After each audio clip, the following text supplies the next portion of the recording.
ଥିଲା ମୁଁ କାଇଦା କୌଶଳ କରିକି ସେ କବାଟ ବାଟେ ପାରି ଯାଇଛି। ଭଲ କାମୁଛି ଭଲ କାମୁଛି। ମୁଁ ଲକ୍ଷ୍ୟ ରଖିଛି ଠିକ ମୋ ପ୍ରେମିକା ଖଟ ଉପରେ ଶୋଇଛି। ତୋର ଲକ୍ଷ୍ୟ ପ୍ରଚେଷ୍ଟା ହବନି ତୁ ଠିକ ସେଇ ଟାଇମର ଲାଇନ ଟା ପଳେଇ ଯାଇଛି। ଭଗବାନ ତୋ ପାଇଁ କି ସୁଯୋଗ ଭାବିଲି ଲାଇନ ଟା ଆସିବା ପୂର୍ବରୁ ମୁଁ କାମ ସାରିଦେଇ ପଳେଇବି ଆଉ। ହଉ ହଉ ହଉ ସେଇ ଟାଇମରେ ମୁଁ ତାକୁ ମାଣ୍ଡି ବସିଛି ଆଉ। ଯେମିତି ମାଣ୍ଡି ବସିଛି କି ମାଡ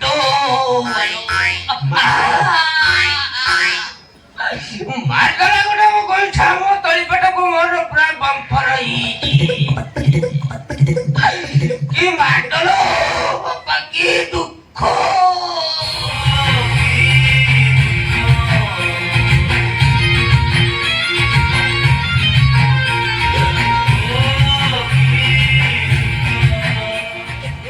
ଗୁରୁ ମୋ ପ୍ରେମିକା ନଥିଲା ଆଉ କିଏ ଥିଲା ତା ବୁଢୀ ମାଟାକୁ ମୁଁ ମାଣ୍ଡି ବସିଥିଲି।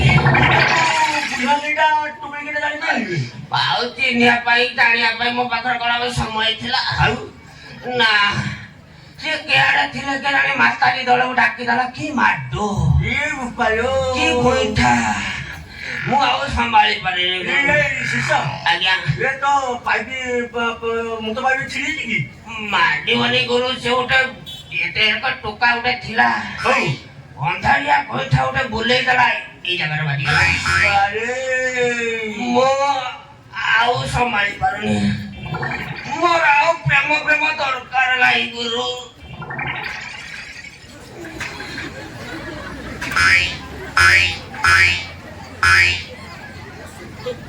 ଗୁରୁ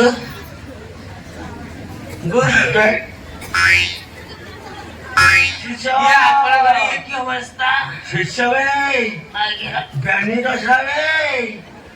ତୋର ଯୋଉଟା ସାଗୁ ମୋର ସେଇ ସମ୍ଭାଳି ହଉନି ତମକୁ ଦେଖି। ଇଏ ମୁଁ କାଠେଇକି ଠିଆ ହେଇଛି ଭାଇ। ମୋ ଗୁରୁର ଇଏ ଅବସ୍ଥା କିଏ କଲା?